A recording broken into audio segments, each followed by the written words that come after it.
안녕하세요. 조용히 쌓는 부입니다. 오늘은 조금 무거운 이야기로 시작할게요. 요즘 장 보러 가면 예전보다 장바구니가 금방 찹니다. 그런데 계산대에 서면 금액은 더 무겁습니다. 식비, 전기요금, 관리비, 월세. 어디 하나 예전 그대로인 게 없죠. 신문에선 물가 상승률 2.8% 안정세라고 하지만 우린 다 압니다. 그 2.8%라는 숫자 속에 우리의 현실은 잘 담겨 있지 않다는 걸요. 오늘 영상에서는 공식 통계보다 더 빠르게 오르는 의식주 물가가 왜 장기 투자가 선택이 아니라 생존 전략이 되는지를 차분히 풀어보겠습니다. 끝까지 보시면 지금 우리가 어떤 시간에 방어막을 쌓아야 하는지 감이 오실 겁니다. 시작하기 전에 이런 이야기들을 꾸준히 듣고 싶으시다면 지금 구독 버튼을 눌러주세요. 당신의 장기 투자 여정에 매주 작은 등불이 되어드리겠습니다. 요즘 가계의 가장 큰 부담은 줄일 수 없는 비용이 꾸준히 오르고 있다는 겁니다. 식비, 주거비, 전기가스 요금. 이건 경기 침체가 와도 쉽게 줄일 수 없는 지출이에요. 외식 한 번 덜 한다고 체감 물가가 내려가진 않죠.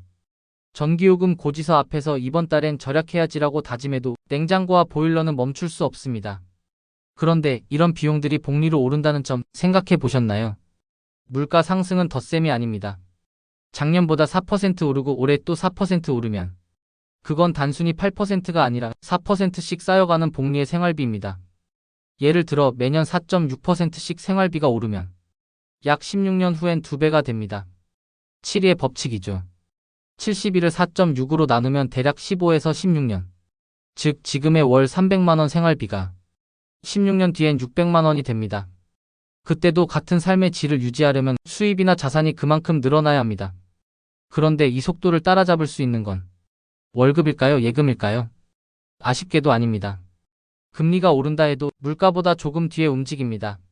세후 이자율을 따져보면 실질 구매력은 오히려 줄어듭니다. 그래서 장기 투자는 이 줄일 수 없는 복리 비용을 상대로 싸우는 유일한 방어 수단이 됩니다. 기업들은 원가가 오르면 가격에 전가합니다.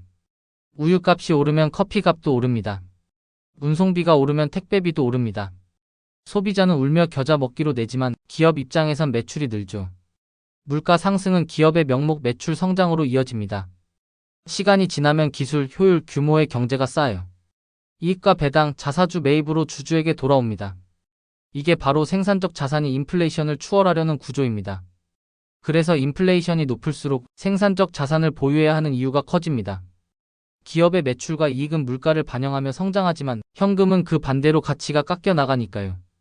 특히 생활 필수재, 에너지, 유틸리티 같은 기업들은 수요가 꾸준하고 가격 전가력이 높습니다.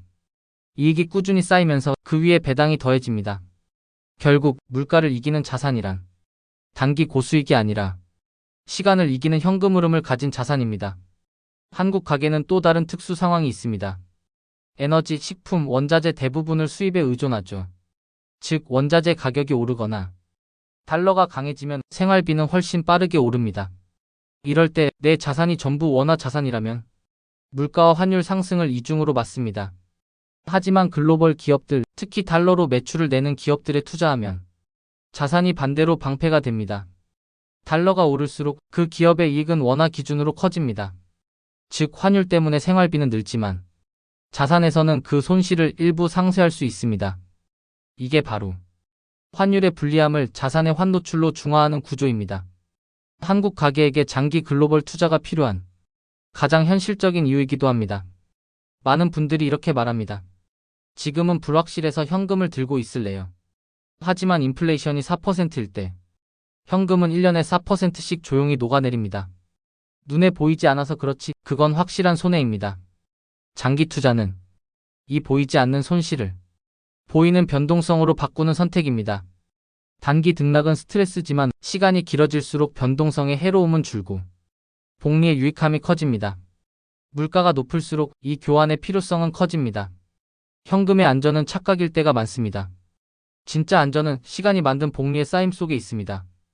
여기서 중요한 건 시간이에요. 물가의 복리는 시간이 지날수록 가계를 옥죄고 자산의 복리는 시간이 지날수록 우리를 보호합니다.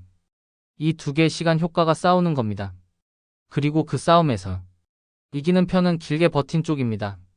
분산된 생산적 자산을 오래 보유하면 결과는 점점 평균으로 수렴합니다. 즉 운보다 원칙이 더 중요해지는 구간으로 갑니다. 그래서 장기 투자는 시간의 방어막이에요. 오늘의 체감 인플레이션을 내일의 투자 수익률로 옮겨서 상쇄하는 행동입니다. 심리적으로도 이유가 있습니다. 식비, 주거비, 전기요금은 한번 올라가면 잘 안 내려오죠. 생활 수준이 한번 올라가면 그 아래로 내리기가 쉽지 않습니다. 그런데 투자를 미루면 언제나 다음 달부터입니다. 그러다 어느 순간 물가가 너무 멀리 가버립니다. 장기 투자는 이 후행적 대응을 막는 장치입니다. 경기가 좋든 나쁘든 정해진 금액을 정해진 날에 묵묵히 투자하는 습관. 그게 바로 시간이 만든 완충제를 쌓는 과정입니다. 급격한 물가 충격이 와도 이미 쌓아둔 자산이 버텨줍니다. 그게 마음이 편안한 이유입니다. 생각해보면 물가를 이긴다는 건 단순히 돈을 더 버는 것이 아닙니다. 우리의 생활 수준을 지키는 일입니다. 오늘의 커피 한 잔, 내일의 점심 한 끼, 10년 뒤의 주거비까지. 그걸 똑같이 누릴 수 있게 하는 방어선이 바로 장기 투자입니다. 정부가 한시적으로 전기요금을 동결하거나 물가 보조금을 준다고 해도 그건 단기적인 완충일 뿐 장기 흐름을 바꾸진 못합니다. 결국 가게가 해야 할 일은 성장에 동승하는 것입니다. 기업의 성과를 주주의 위치에서 함께 나누는 것. 이게 장기 투자의 본질이에요. 소득만으로는 물가를 따라가기 어렵습니다. 하지만 자산이 일하면 그 자산이 벌어들이는 현금 흐름이 시간의 복리로 우리를 지켜줍니다. 그래서 장기 투자는 욕심이 아니라 방어입니다. 내가 벌어들이는 돈보다 세상이 더 빨리 비싸지는 시대, 그 속에서 생존하려면 돈이 나 대신 일하게 만들어야 합니다. 결국 오늘의 결론은 간단합니다. 우리가 매일 마주하는 가격표는 통계보다 빠르게 오르고 있습니다. 줄일 수 없는 비용이 복리로 오르니까 우리의 자산도 복리로 일하게 만들어야 합니다. 장기 투자는 불안의 도피가 아니라 불안을 다스리는 전략입니다. 조급함 대신 시간, 공포 대신 꾸준함, 그 두 가지가 복리의 핵심입니다.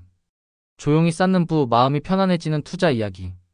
이 영상이 도움이 되셨다면 구독과 좋아요로 함께 해주세요. 여러분의 투자 여정에 작은 힘이 되겠습니다. 오늘 내용은 정보 전달을 위한 일반적인 내용입니다. 최종 판단과 책임은 투자자 본인에게 있습니다. 오늘도 조용히 쌓는 부와 함께 해주셔서 고맙습니다.